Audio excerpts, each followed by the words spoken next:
یہ بات ہے جون 17 2023 کی کہ جب اوشن گیٹ کی ٹائٹن سب مرین نے اپنا سفر کینیڈا کے پورٹ سینٹ جان سے شروع کیا۔ ٹائٹن سب مرین کو 700 کلومیٹر کا فاصلہ طے کر کے سینٹ جان پورٹ سے نارتھ اٹلانٹک اوشن میں جانا تھا، جہاں سمندر کی تہہ میں ٹائٹینک کا ملبہ پڑا ہوا تھا۔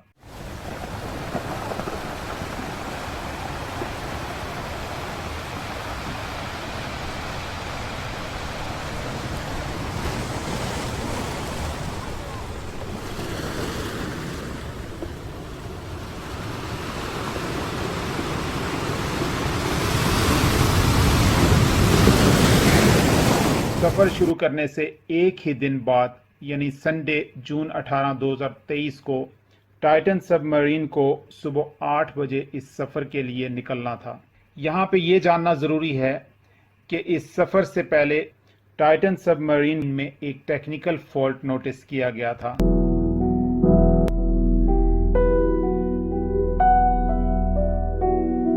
وہ ٹیکنیکل فالٹ کیا تھا اور پتہ لگنے کے باوجود بھی ان 5 لوگوں نے اس ٹور پہ جانے کا رسک کیوں لیا؟ اگر دیکھا جائے تو اس ٹائٹن سب مرین میں ٹوٹل 5 لوگ سوار تھے، جس میں نمبر 1 پہ اسٹاک رش تھے، جو کہ حادثے کا سامنا کرنے والی کمپنی اوشن گیٹ کے CEO تھے۔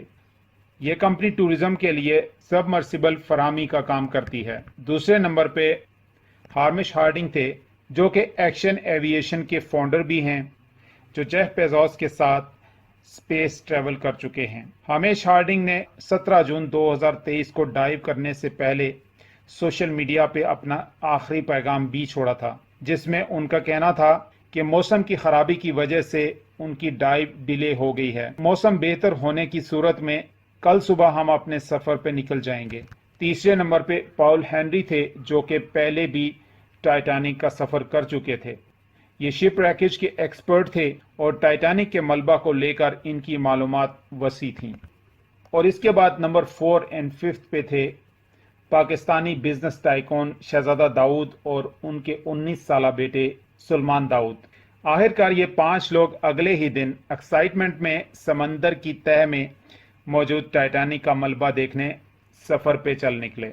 1912 میں جب ٹائٹینک کا دل دہلا دینے والا واقعہ ہوا تھا، اس کے بعد کئی سال تک ٹائٹینک کے ملبے کی تلاش جاری رہی تھی، لیکن اٹلانٹک اوشن کی خطرناک ترین کنڈیشن کی وجہ سے یہ کام اتنا آسانی سے نہیں ہو پایا تھا۔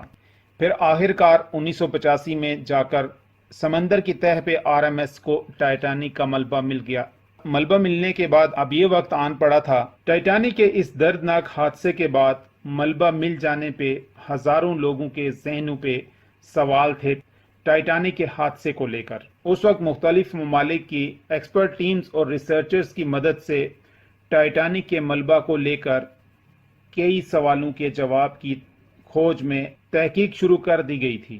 Canadian film maker James Cameron نے 1995 میں زیر سمندر ٹائٹینک ملبہ کے کئی دورے کیے اور آخرکار 1997 میں ٹائٹینک مووی ریلیز کر دی گئی۔ ٹائٹینک مووی ریلیز ہونے کے بعد اس پہ دنیا کی بڑی بڑی کمپنیز ریسرچ کرنے لگیں اور ٹائٹینک کا ملبہ ایک ٹورسٹ ڈیسٹینیشن بھی بن گیا۔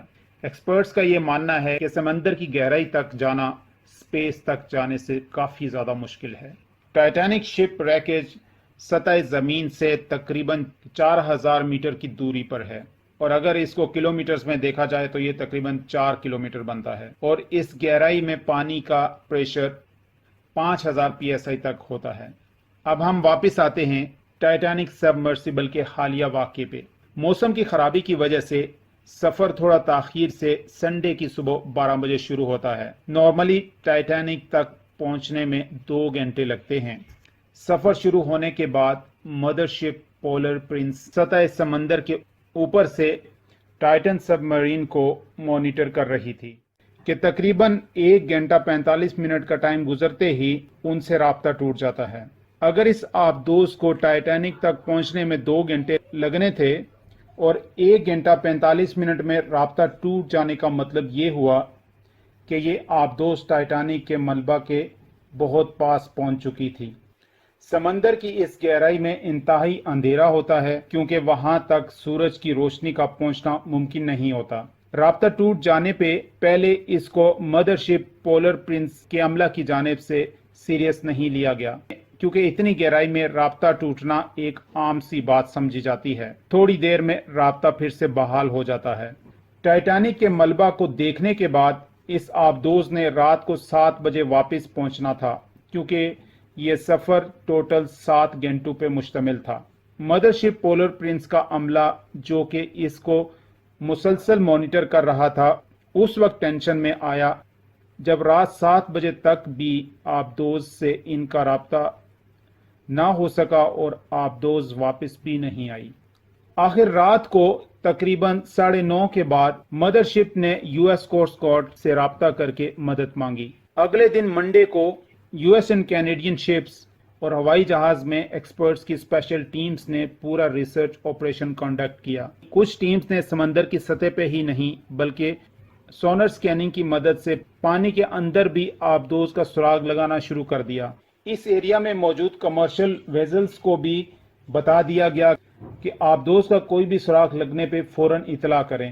اگلے 2 دن تک مسلسل آپریشن کے باوجود آبدوز کا کوئی سراغ نہ لگ سکا۔ اگلے دن جون 21، 2023 وینسڈے کو صبح 6 بجے کے قریب پانی کی گہرائیوں سے کچھ آوازیں سنائی دینے لگیں۔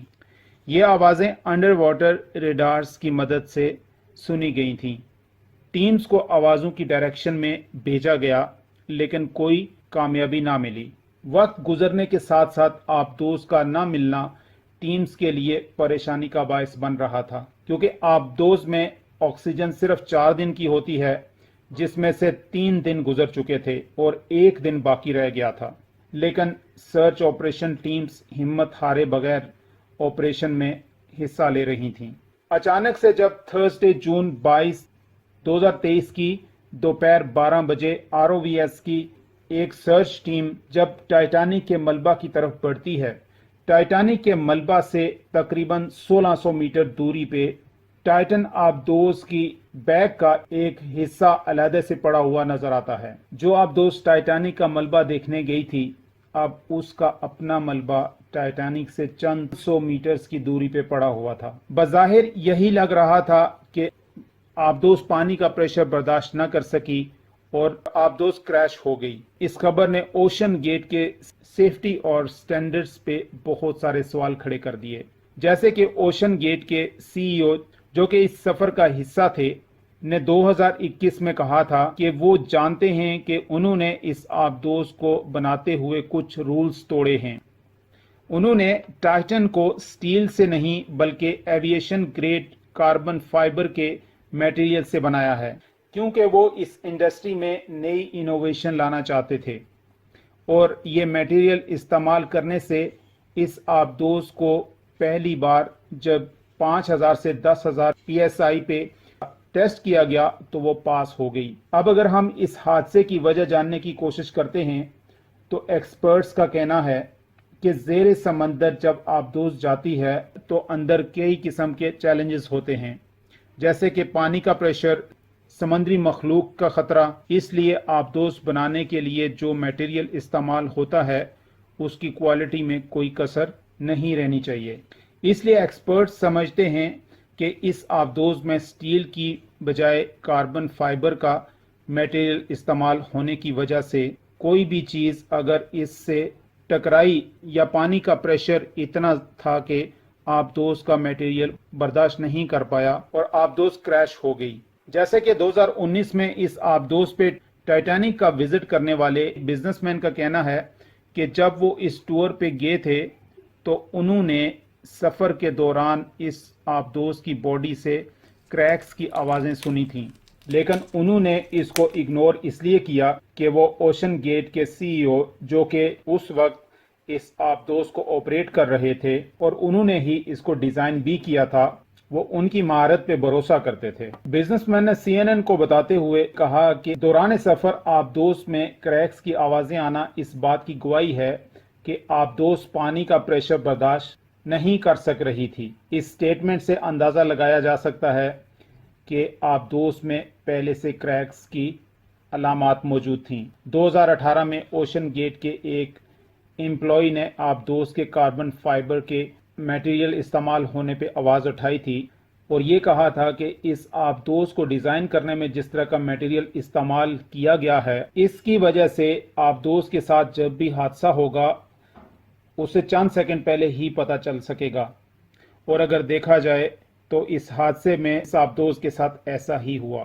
ماہرین کا کہنا ہے کہ سمندر کی اس گہرائی میں آبدوز کے کریش ہونے میں صرف اور صرف 0.3 سیکنڈ ہی لگے ہوں گے اور سب ختم ہو گیا ہوگا۔ آبدوز میں سوار 5 لوگوں کو کسی قسم کی تکلیف، ٹینشن یا درد کا سامنا نہیں کرنا پڑا ہوگا، کیونکہ کریش ہونے سے چند سیکنڈ پہلے ہی ان کو یہ معلوم پڑا ہوگا کہ آبدوز کریش ہونے جا رہی ہے۔ ناظرین کامنٹس میں ضرور بتائیے گا کہ اس حادثے کے بارے میں آپ کی کیا رائے ہے۔